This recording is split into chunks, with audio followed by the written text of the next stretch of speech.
Hello, everybody. I'm Cindy Brookshire. I'm the facilitator for the Johnston County Writers Group, and tonight our guest speaker is Alison Hendrix, and she is an author from Kenley, and I met her at the Shop Small Selma, and she was selling her latest book, Saving Christmas Eve.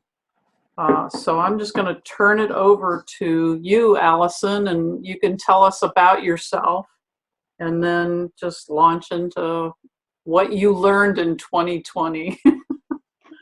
Okay. Well, thank you so much, Cindy, for asking me to be here, and for everyone else for coming, especially in the Christmas time. I know it's busy. There's stuff going on, even in a weird 2020 year. But yeah, I still feel super brand new to writing. I decided to really start my writing journey a couple years ago when I went to a writers conference in Charlotte. And that was really, really fun. I met a lot of great people and learned a lot. And ever since then, I've kind of joined writers groups and started doing things. So since Cindy talked with me about, she wanted to talk with me about self-publishing. So I'll tell you, I've published 3 books, all on KDP with Amazon. The newest one was the Saving Christmas Eve one. This one's fun. It's a romance that's kind of like a Hallmark style. So if you like Hallmark movies, you'll love this book. I based it on my brother and my hometown, and there's a lot of me in it. I just absolutely love it. Lenny the Last Lightning Bug is my picture book that I illustrated myself and finally got it published. It took me about 2 years, maybe 2.5 years to get that published and completed. And I love it. Spoiler alert, it's about my daughter. It's about Molly. And then the very first book I ever published was The Christmas Princess. So it's another like really short Christmas story, but it's a fairy tale and it's really sweet. It's got my husband in there. It's just a sweet one. So those were really fun.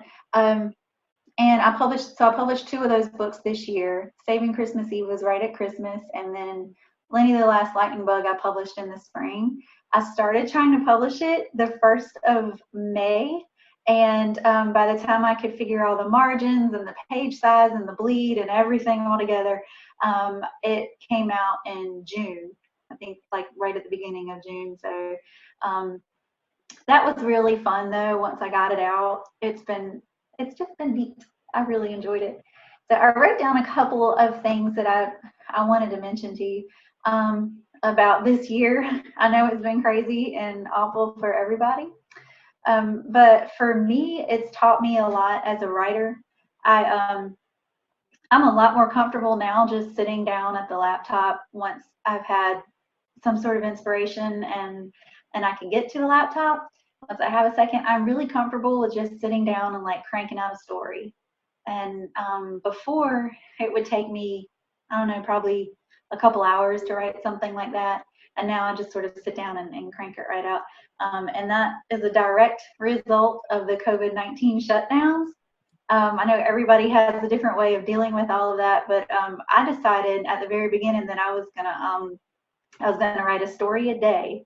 So every day I was gonna write one of these bedtime type stories for kids, and I even had people give me their kid's name. Like if you wanted to, you could give me your kid's name and one thing that they liked, and I would sort of tailor a story to them, and that was really fun. I had a few people send that in, but when the shutdown went from like a week or 2 to several months and just forever, I sort of didn't do that every day anymore, but it did get me really comfortable sitting down and just cranking them out. It also helped me with inspiration stuff too, because I decided I had to have a story every day, so I was finding inspiration in little tiny places and just going from there, and that really helped to develop sort of those senses as a writer. I know you guys, you know, you have to have inspiration to write.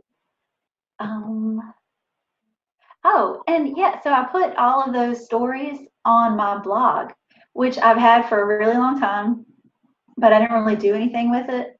And then every time I would write one of the stories, I would put it on my blog, and then I would read it out loud on my podcast, which was something that I learned too. And I learned a lot about social media and just kind of ways to build your author platform. I know you guys know you have to build your platform out there, and I learned a lot about that this year. In the spring, I had an awesome opportunity to speak at a writers conference, and it was a virtual conference that we did with the Writing Warriors for Jesus. And it was really nerve-wracking. Like, you guys can probably tell I'm a little bit nervous just talking to you right now, and you ladies are amazing. But for the conference, we had to learn like a new platform and how to screen share and Google Slides and all that kind of fun stuff. But it was definitely worth it. It helped a lot with public speaking anxieties, and just sort of like we were talking about before this started about the imposter syndrome. It really sort of helped with that. You just got to get over it and do what you do. Use that gift God gave us. And if you haven't been to a writers conference, by the way, I would highly, highly suggest that. Also, my Link the Last Lightning Bug book, a friend of mine she's an up and coming artist. She's brand new at it, but she and I worked together to create digital pictures for my Link the Last Lightning Bug book, digital illustration. So that's going to be coming out in the spring. But that whole experience was just phenomenal. It was so much fun getting to see what I had created going into more of a, almost looks like a cartoon now. It looked to me, I kept telling her, I said, this looks like something you would buy in a store. This looks like something you would buy. So I'm really excited about that. That's been a lot of fun too. So learning how to work with an illustrator, all this stuff I'm brand new at, but really fun. So I think what really started me getting going good in 2020, other than the COVID shutdowns and all, was I joined this group on Facebook called Writing Warriors for Jesus. And they're sort of led by Dr. Jen Lowry. I don't know if you guys have had an opportunity to meet her, but she is a local teacher, author, homeschool mom. She's written or published over, I think, 20 books. And she's really amazing. She has a heart for authors, and she loves to help promote you. And she likes to mentor and teach. She's a teacher. But we've got a good group of girls there, and guys too. Actually, they're all over. One's in Texas, one's in Georgia. There's a lot in North Carolina, and we're all over. But they're a really good support group. And we ask each other questions and help each other practice the online go live type of things. And I don't know, anytime we have something specific that we're working on, we all promote each other. So they were amazing. And she's the one that organized the conference that I went to. So with them, they taught me how to do a lot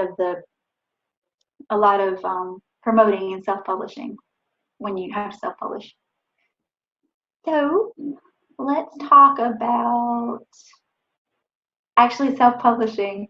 So have you guys used KDP on Amazon? What is KDP? It's the Kindle Direct Publishing.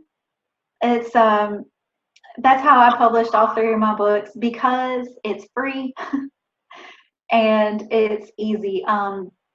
They have a lot of good tutorials, so you can go online and type in any question you have, and they're really good about, I think you put in your number and then they call you if you have a question you want to actually talk to somebody on the phone, and they're really good at calling you back pretty quickly.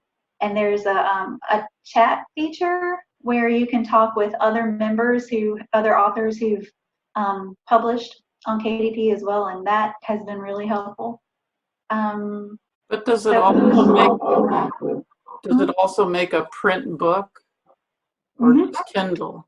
Yep, it's print and Kindle. That's how I did those. So it's can I screen share with this, or do I have to be the? Oh, it says I can share my screen. I have my KDP page up if you guys want to take a look at it. and just see how easy it is. I'll give it a shot here. Oh, I'm not sure how I make you. so,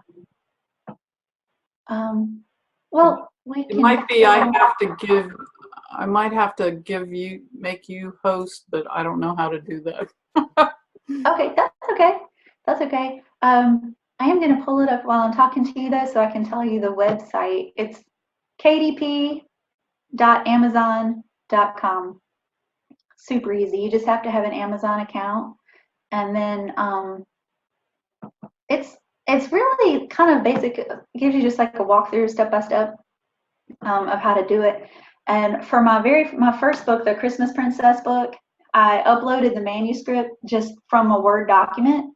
And but before I did that, I went through a long process where I tried to download Kindle Create, which is a program that will sort of modify your text and everything so that it will fit in the book and look like it's supposed to. And I've already shared that I'm not great with technology, and for whatever reason, I worked with that, and just it didn't work for me. So I said, well, what would happen if I just uploaded a Word document? And I did, and it worked. And I fiddled around with the margins a little bit. They have help with that too. And once I searched and found out what the margins needed to be, it worked really easily. And they even Amazon has Cover Create, and they created this. They helped me create this cover. You pick the design, and then you can pick your own photo. And then on the back they have this really pretty little picture of me. So I really like that. And when I published that, though, it's for the sole purpose of getting the book in my hand, because I wanted my kid to see it and to see that I had written about her, and for her to just be like, oh, that's neat. So definitely not to make money, thank goodness, because not really gonna make money that way. Speaking of that, there's a couple of things that I did not care for about Amazon publishing, so it may not be for you. And I'm still searching traditional publishing for my novels that I've written. So if you know of any agents looking for a middle grade fantasy, let me know. But the KDP was really simple for me. But the things I don't like about it is like Lenny the Last Lightning Bug. I sold out of Lenny books, and I was blessed enough this year to have a bookstore in my hometown said that she would carry these books for me. Well, she sold out a couple of days ago. So yeah, I was really excited about that. So I go online to order my author copies, and the author copies are it cost me, for Lenny the Last Lightning Bug, cost me $3.65 to print, and it retails for $7.99. And see how much I get. I wrote it down.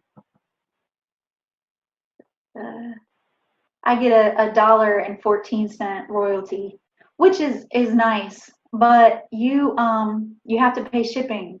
Amazon does not let your author copies use Prime. They don't qualify for Prime shipping, which is like because then you have to pay a lot of shipping, and then it takes 2 to 3 weeks to process it. So even though I ordered the books, several days ago, it's gonna be after Christmas.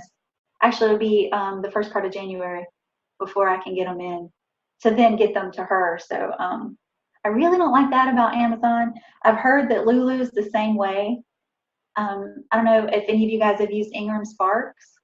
If you have, then okay. I don't know about them. I'd like to give them a shot too, but all in all, I definitely would recommend KDP Amazon, because again, it's really easy and it's free for me. And I did learn that the more books you have, the more money you're gonna make. And ebooks. Now for Lenny, because it's a picture book, I didn't do an ebook, at least not yet. But the other books you can read on Kindle, and you get a better royalty that way, because obviously there's no printing cost, so you do better that way. A lot of author friends that I've met they're just pushing their Kindle books, so that may be something to consider too. Let's see.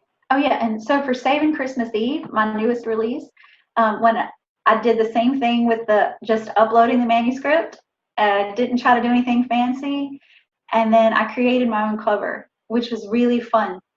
I love it. I love the tree. Thank you. That's what got my attention. It was like, oh, this is going to be a cool one. I'm so glad it did. This is a Shutterstock image, and it's like one big long picture. And they were running some kind of promotion back in October where you could get 10 free downloads, you get 10 free pictures. And this was one of a couple photos that I picked that I might use for my book, and then I picked a few more that I might use for other books later.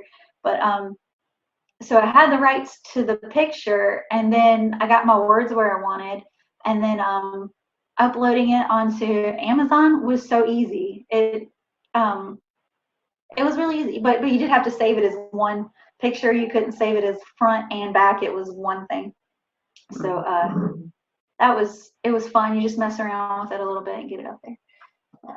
Just wanted to say that about that, because designing your own cover can be kind of a headache.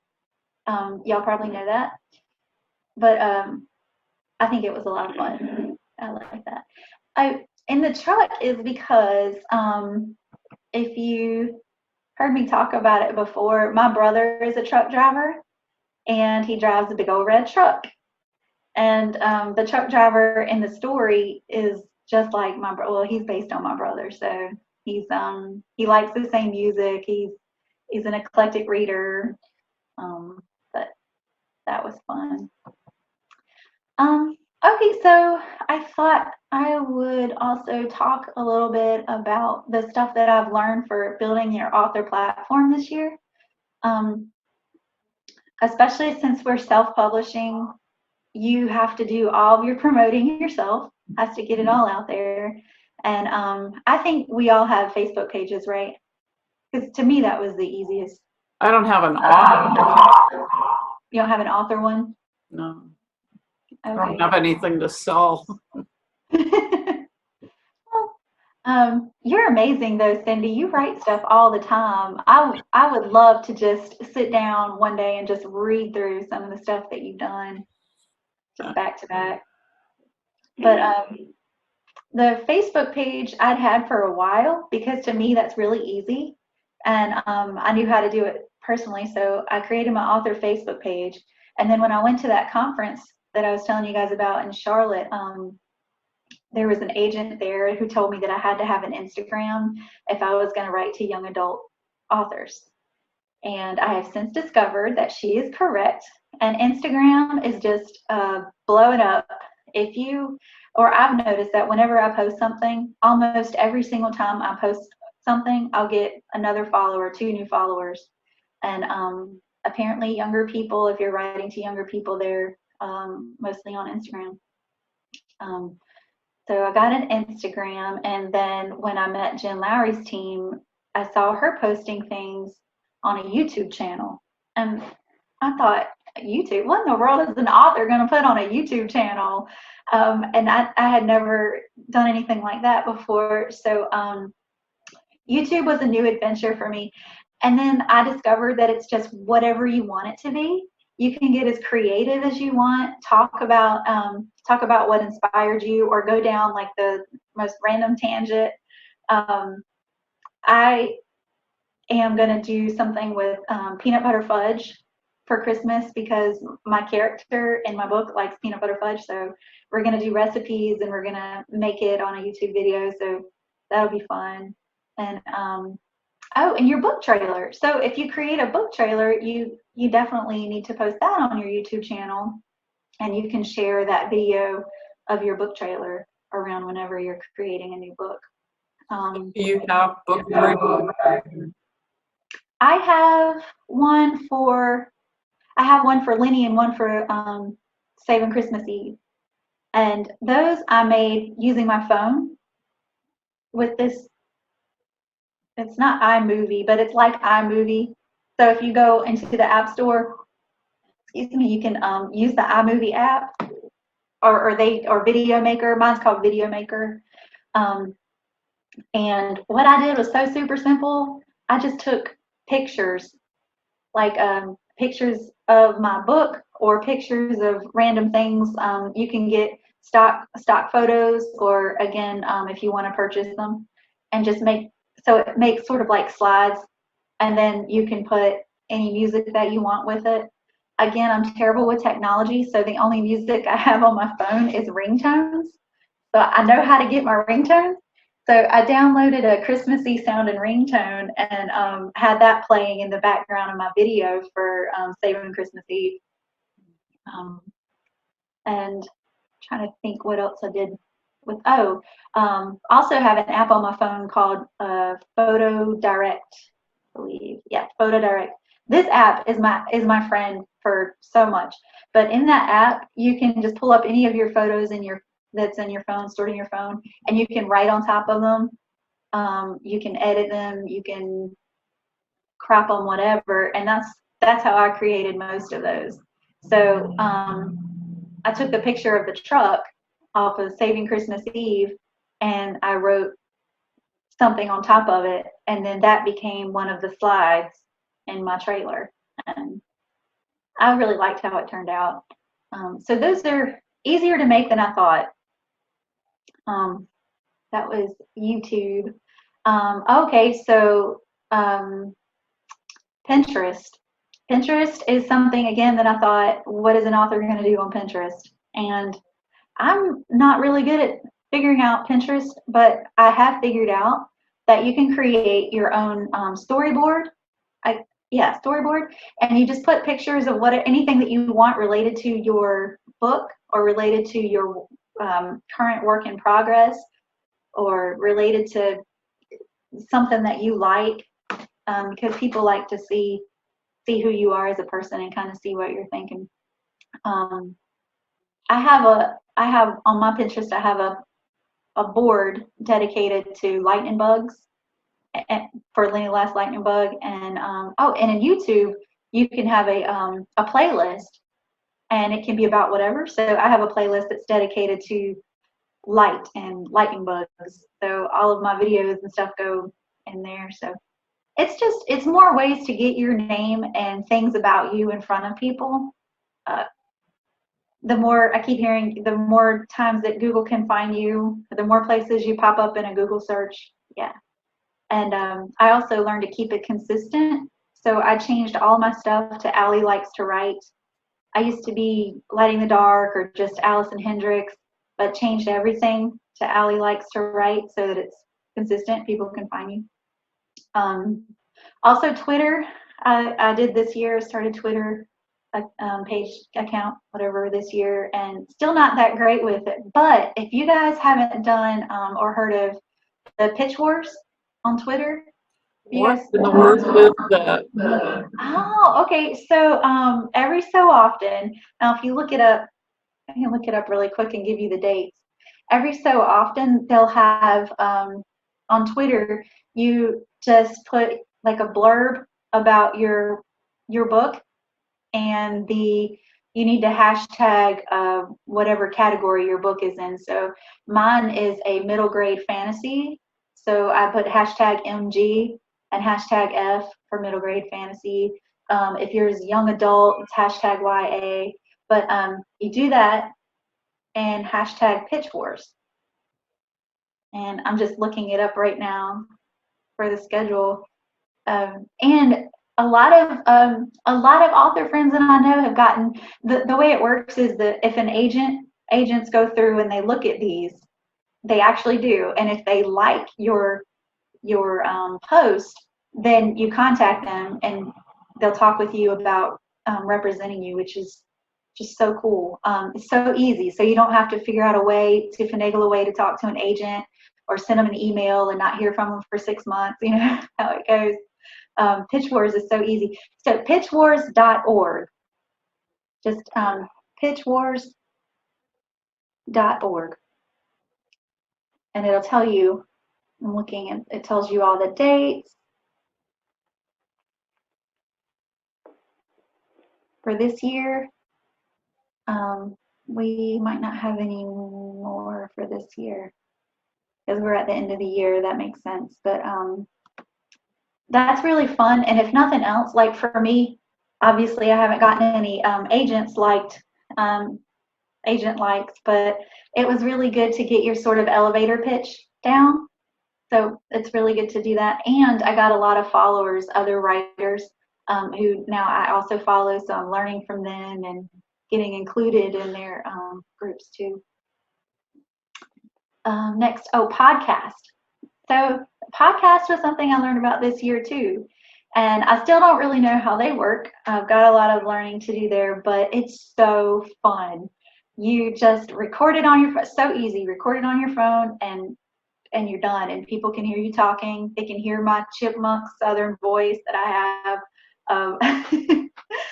I listened back to it and apologized to my husband. I'm like, baby, I'm sorry you have to listen to this. But mine is really easy. It's this little, it's hard to see. It's a little app on my phone, Anchor.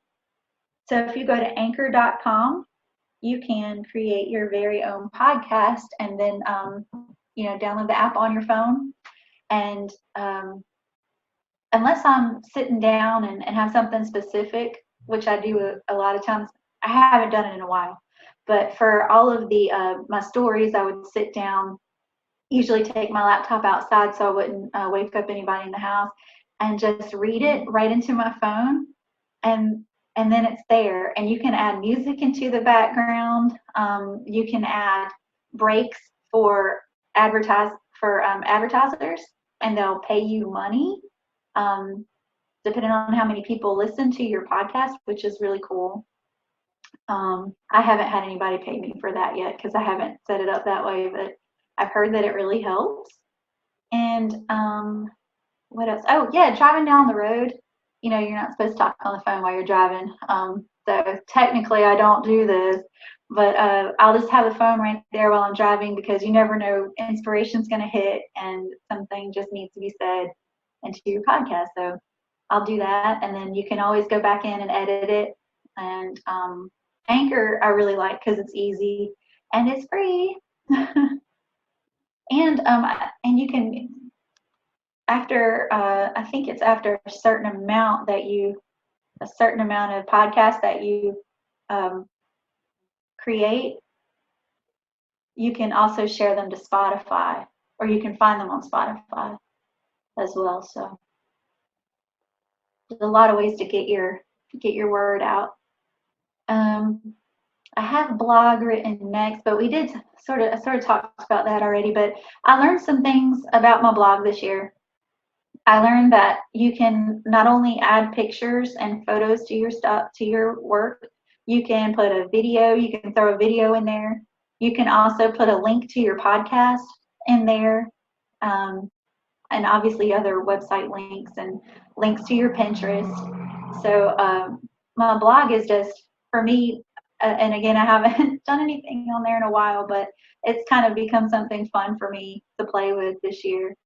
I also worked on something that I was hoping to finish at Halloween, but I didn't. But it was this really fun story that started out as a writing prompt in Writers of Rohan, and it was a writing prompt, and one of the words that we had to use was the word pastor. So I created this kind of gory adventure story about a pastor who's running away from demons who rip off his arm, and they I never do this. I'm all about I'm like a Care Bear and light and stuff, so this is just kind of a fun outlet for me. But it gets pretty dark, and he goes to prison and talks about how he encounters people there and what he's doing there. So that was really fun. But I did it as like a weekly thing. So every Tuesday I would post another page or page and a half until eventually I'm going to finish the story. So that was really fun, and I think it was kind of another way to just get people to keep coming back to your blog.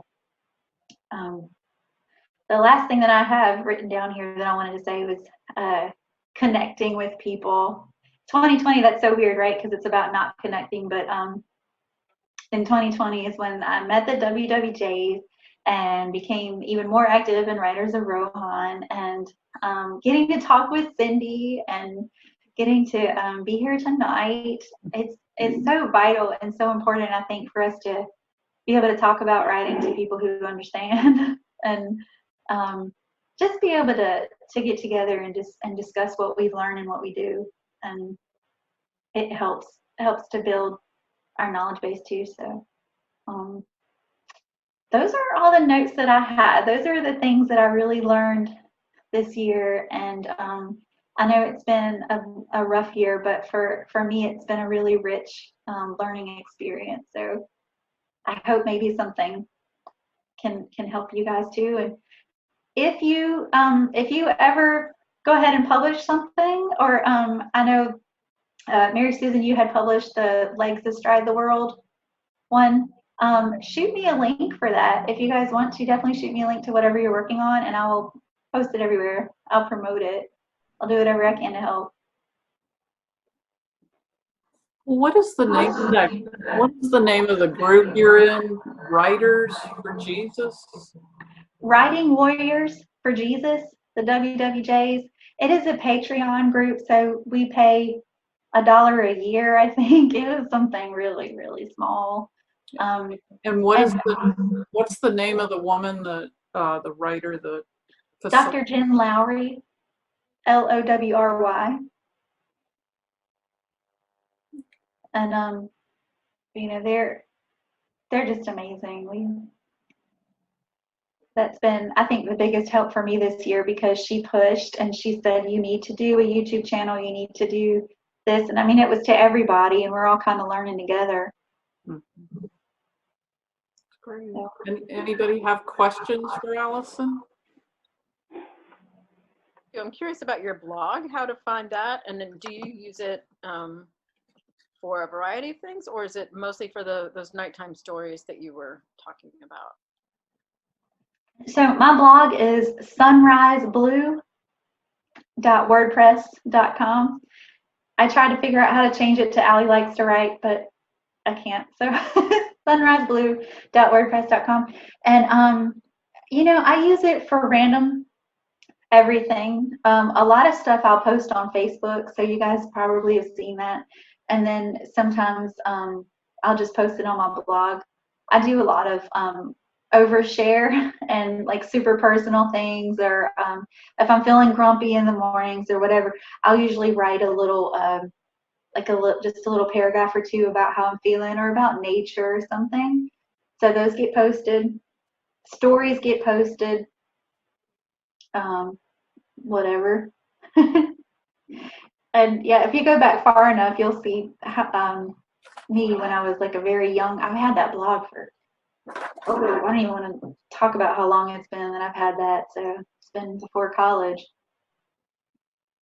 So what are your goals for 2021? Well, in the spring, I hope to be releasing the second edition of Lenny the Last Lightning Bug with the digital illustration. So that'll be pretty great.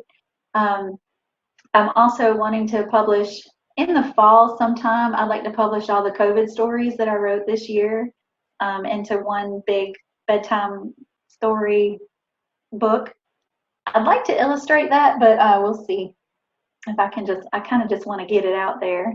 And then I do have another children's book that I'm working on illustrating and creating right now.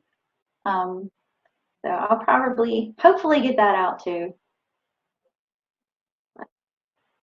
We'll see.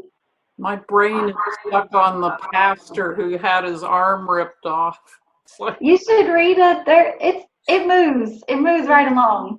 I am reading a morning devotional, and it's every month a different writer writes it. So the current month is being written by Minda Cox. And I thought, oh, who is this person? Well, it turns out she has no arms or legs. She goes around in an electric wheelchair, and I guess she paints with her mouth or something and writes and everything. She's fantastic. Her artwork's really good, and her thoughts are awesome. So what's her name again? Minda Minda Cox, Cox. And I think she's in Illinois or someplace like in the Midwest. I'm going to look her up. That is inspiring right there. But you might want to look her up because of your pastor walking around with no arm. Well, Obviously, she got inspired by her life and overcame her handicaps. I think that's amazing. What's the name of that? Yes. I think we might be reading the same thing, Sandy. Is It's it? Forward Day by Day. It's an Episcopal. Oh, yeah, I read that every morning. Yeah. Oh, Just so you know, anyone can pitch them on becoming one of their monthly writers, because she's not ordained or anything. She's just a artist writer. Really? I didn't know that.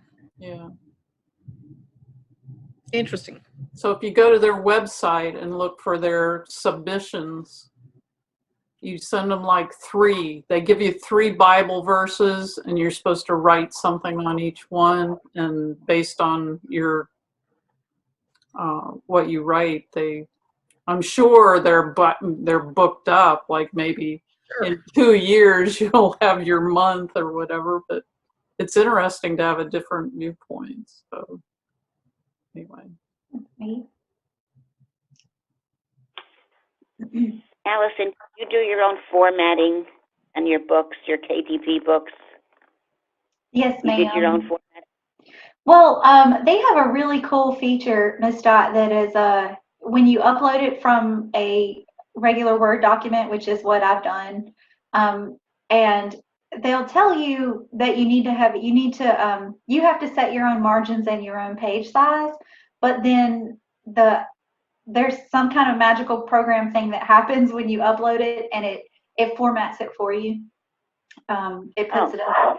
And then once they've done that, there's a really cool feature that shows a book on your screen, and it shows you, this is page 1 and page 2, and then you click and at page 3. So you just have to go through the whole thing to make sure, because a lot of times there's issues and you just sort of have to play around with it. But yeah, it formats it for you, and then you just take a look at it at the end and work on it that way. Okay. Yeah. It was really, it worked well for me. Where did you go for the digital illustrations, Alison? My friend, Caitlin Messer, she's a brand new artist, and she's someone that I knew from a mom's group. And she was just sort of talking with me one day, and she showed me something that she did. And she has an iPad Pro, and the pencil or the pen that you can get to go with the iPad Pro, and she uses a program called Procreate, and it just draws. You can draw your own pictures, I guess. I haven't actually watched her do it, but she took my drawings, my watercolors, and basically sort of copied them on her iPad Pro, and it looks amazing. And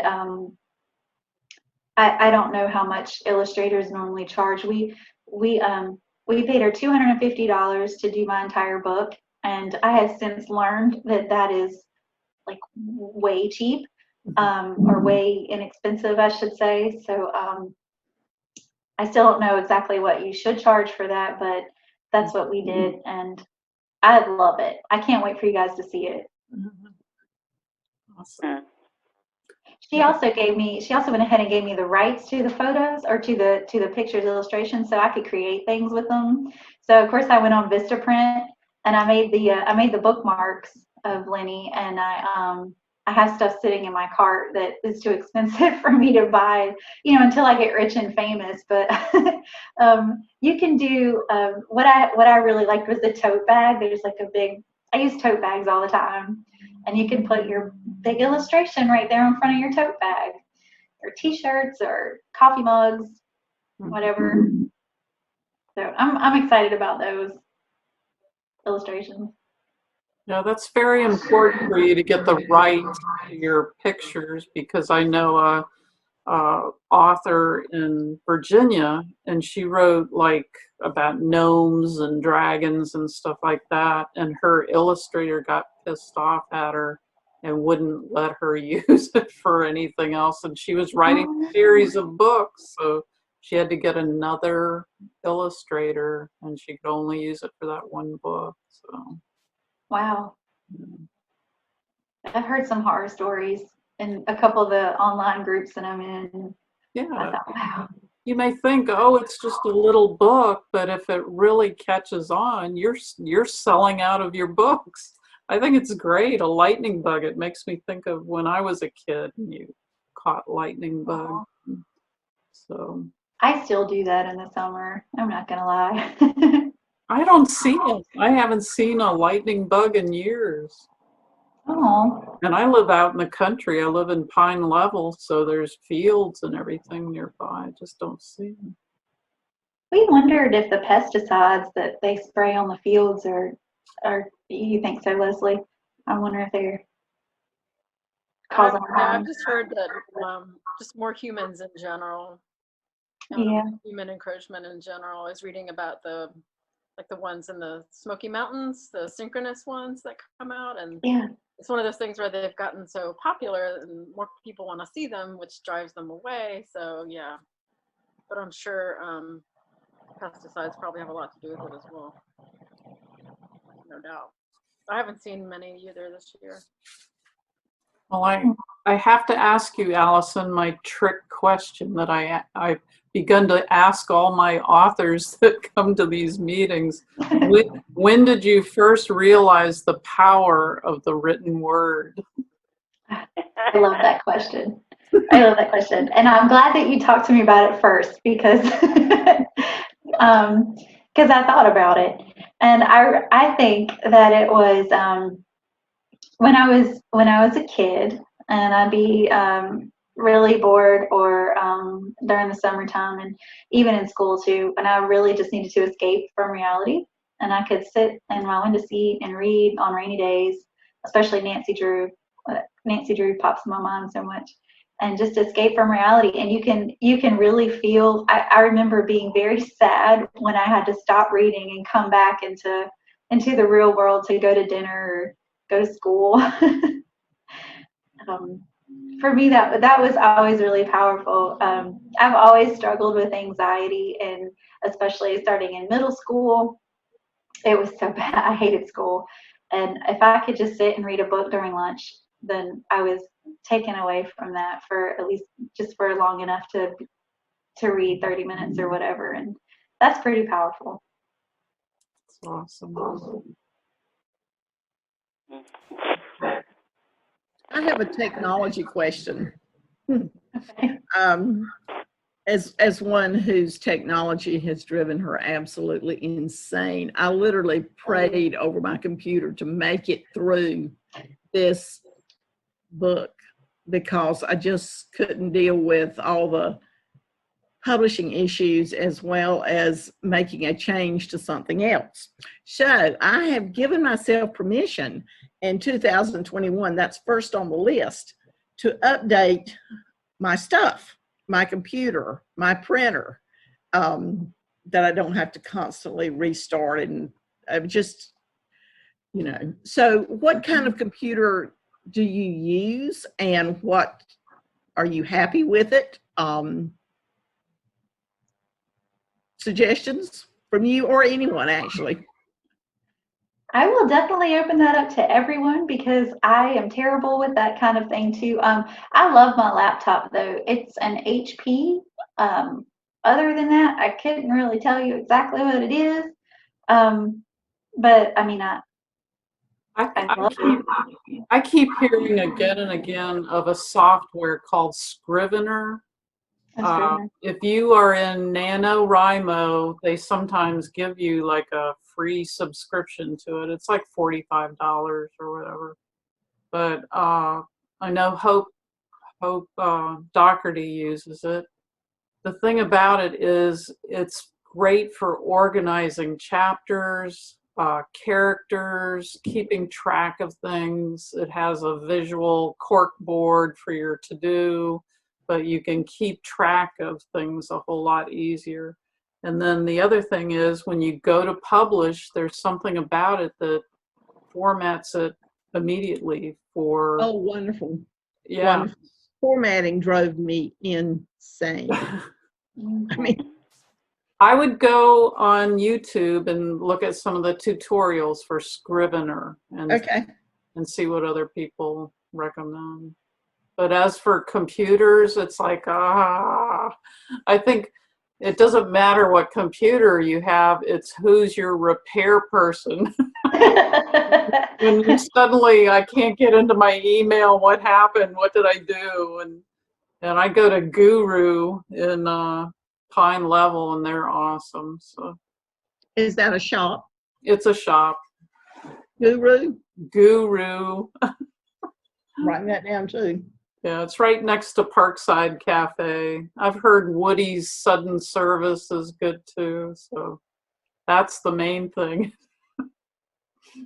Because I think no matter what computer you get on, you start doing all these different things, and all of a sudden you're like, when something doesn't work, you lose your. It's like being a pilot of a plane. You're in a cockpit, and all of a sudden it loses power, and you realize how tied you are to everything. Yeah, I'm terrified that I'll lose things that's just saved on my computer, and my husband keeps telling me you got to back it up somehow, and I'll once in a while I'll email it to myself so that it'll at least be in an email. But That's yeah. right. Jesus saves, so should you. I have a cousin. Actually, it's my uncle's oldest son, who is a technology whiz. I mean, that was what his job was, his career was. And so he has frequently tried to talk me through things, much to his frustration and mine, because he's not presently with me, and he lives in another state. And he basically is speaking another language, and he does not understand what I cannot understand. But he sent me as a gift an external hard drive, and insisted that I back up, what I have, so that actually, to tell you the truth, I never actually figured out how to do that. And at that time, we were really in lockdown, so I couldn't really call anybody to come in and do that. So once again, I had lots of paper. I have lots of paper copies. But it is my intention as I make this transition not to move this book and all the various versions and chapters of this book to the new computer. But I do intend to put them on this external hard drive. So that's what he suggested to me in terms of loading up, my computer, not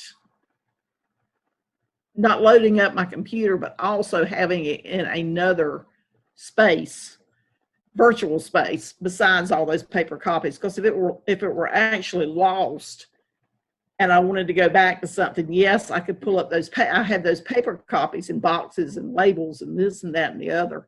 But if I had to reproduce that, I'd have to either copy it or retype it, which is a horrible, horrible thought. I did that for a friend of mine in the Writers of Rohan group. She only had one copy of a book that she had written, and it was a really great book. I loved it. And she said, I don't have any digital copies of it. She lost it somehow, and all she had was this one paperback copy. And she was so bummed out that I was like, well, I'm going to do something sweet and surprise her, because it wasn't that long of a book. But it took a long time to retype all of that stuff out. I think it's great helping somebody like that. Like I've been helping Spook Joyner with the Rudy Theater since they've been closed to all their performances. I knew he wanted to write a book, and I'm like, well, why don't you do it?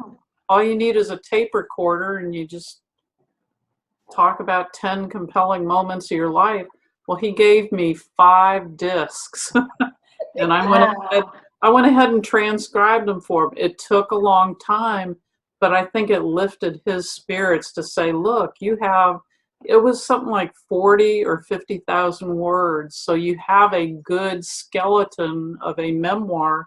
Now you just have to flesh it out. So I think that lifted his spirits to, you know how people are like, I want to write a book, and you can go for decades and not really get it down. He's got it down now. So Nice. That is really nice, Cindy. I like what you say, Allison, about just jumping out there and trying different things and having fun at it, you know, like your podcast and using that technology and just, you know, talking your stories down, recording them and everything. Because I find that's where I get on that diving board and I'm not quite wanting to jump off. And now this is like the 3rd recorded author interview thing I've done, and it's simply pressing a button, and then I get somebody, I do the entrance and exit card, so I give it to this pastor in Selma, and he puts a little bit of music and the 2 cards, and it's ready to go.